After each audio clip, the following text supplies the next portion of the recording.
Let me talk to you, my Christian brothers and sisters, real quick. Do you know that the world has lied to you about sex?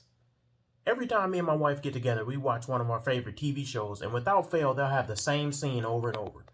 A man and a woman will meet in a bar, totally strangers, they lock eyes, a little bit of awkward silence, and then the very next scene, they in the bedroom ripping each other's clothes off, and they having the best sex of their life. Man, and he's throwing her down on the bed or she's pushing him over, and then you just a close in to the woman's well, maybe it ain't, maybe it don't look like that. Nobody would watch it if it was like that. But they over exaggerate these things because they want to show how exciting this sexual promiscuity is. But I'm going to tell you, they don't talk about the other side of it, and that's the sadness of it. They don't talk about the other side of it, and that's the not being able to link with somebody else because you had so many sexual partners that you don't even know what's good for you anymore. They don't talk about the fact that a lot of these women have mental issues going on, and they have daddy issues and they have attention issues. That's why they're seeking for male validation in the wrong way. And that after you have sex with them, now you have a link with them where they will look at you in a different light. And some of them will be attached to you for the rest of your life because you may have an STD or you may have a child by that crazy person. I was watching one of my favorite shows, Fresh and Fit. I love that show. I've always liked it. I like the premise of it. I don't agree with everything they say, but I like it because it shows the nature of sin, to be honest. It shows what women can be when they go too far down a route without God. And it also shows what men can be as well when they go down a route without God. And what it showed me, there was this lady on there, and I'll be honest, I couldn't even watch the whole show because this woman was such a whore. Like she was a porn star or something like that. It wasn't the regular one. It was some girl who got like a tattoo on her throat. And she was just bragging about all the dudes she slept with and football teams and videos she made and talking about her sexual escapades. And I just had to turn it off because I was like, this is insane. This girl is not showing the truth. She's trying to glamorize the fact that she's a slut or a whore or promiscuous. And I'm telling you that if you look at her life, I bet you outside of the bedroom fun that she claimed that she having, her life is extremely sad. Because all she's doing is ruining her value. She's giving what's valuable that God gave her to every man who asks. And any man who could give her any clout, any man who could give her any money, any man that could somehow raise her status or fame is going to be in bed with her.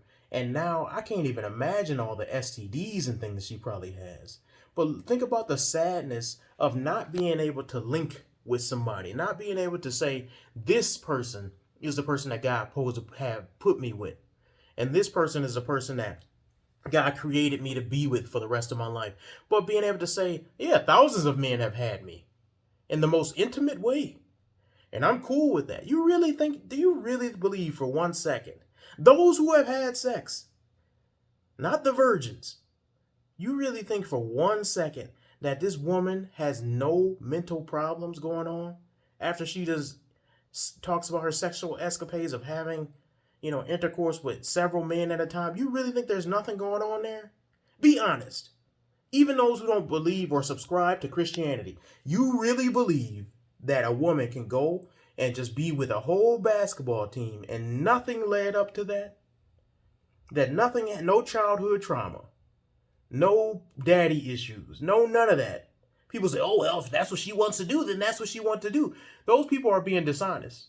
Because if that was your daughter doing that, you would be like, what is wrong with you?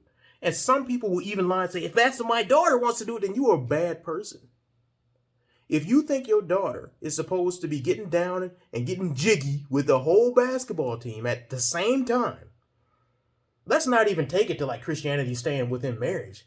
This is far beyond that. If you think that that's cool, then you're just a horrible person. I can't really say it in any nice way. If you think that that's a normal thing to do, what we need to do is learn from these situations, because some of these people are not going to change. Okay? I'm not saying Jesus Christ can't save them, because he can.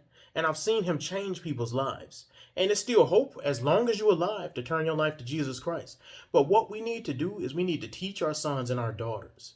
What we need to teach our sons is you have to train your mind not to be attracted to somebody simply just off looks. Looks are the first qualifier. That is true. But as a man, I have to tell my sons, okay, she may look good. She may dress nice. She may have things that show off her body, right? She may have a big this and a fat that. But guess what? If she does not have the character, you need to say no to her. You got to train your mind that every day. That's a training for a man, because men are visually stimulated. I have to look at women and say, okay, she may be visually attractive, but she is a horrible person. She has bad character. I need to stay away from that woman. And now that I'm married, even doubly so, that woman is not my wife. That woman does not belong to me. That woman means me harm. Sexual immorality is the only sin God told us to run away from. Other sins we're supposed to fight. Sexual morality, we run, because it's so dangerous as a man that it can ruin your life. My brother talked about this. As women, one of the things why I talk about feminism so much is the detriment that feminism caused to females, that they think they can run around with the same attitude men have and compartmentalize sex. You cannot. You are not the same as a man. The results are different for you. The consequences are different for you. Not saying that a man should do it, but as a female, if you think that you being the more emotional creature with your brain a little bit different, and you being a more social creature than a man, that you can just have sex with whoever you want with no consequence. If you think that doesn't have a lasting negative effect on you, then you really don't understand life yet. And the problem with a lot of these women is they're trying to be what they think a alpha man is in nature. They're trying to go and say, I'm just as strong as a man. I can do what men do. But then you look at them. The problem is, we show those women while they're in their 20s. We need to show more of those women who live that life when they're in their 40s. When they all washed up and they can't get the attention, and how desperate they get. And how sad their life is, because no man wants to be with a 40-year-old that cannot connect and cannot be feminine. It is very, very masculine. It has been ran through by hundreds and hundreds of dudes. It's sad. I was watching a video. I'm going to do a review on it, hopefully tomorrow, of a girl who was just crying because she was in the porn industry. And she was sad because after her industry, she was sad that people viewed her in a certain way, because she got ran through. And it was sad.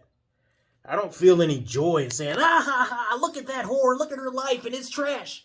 But the problem is that we need to warn the younger people that that's what this leads to. It leads to a sad life of destruction. And some stuff you can't repair. Some sexual transmitted diseases you can't get rid of. Children, you shouldn't be able to get rid of. The consequences are lifelong, and we need to teach the younger people that.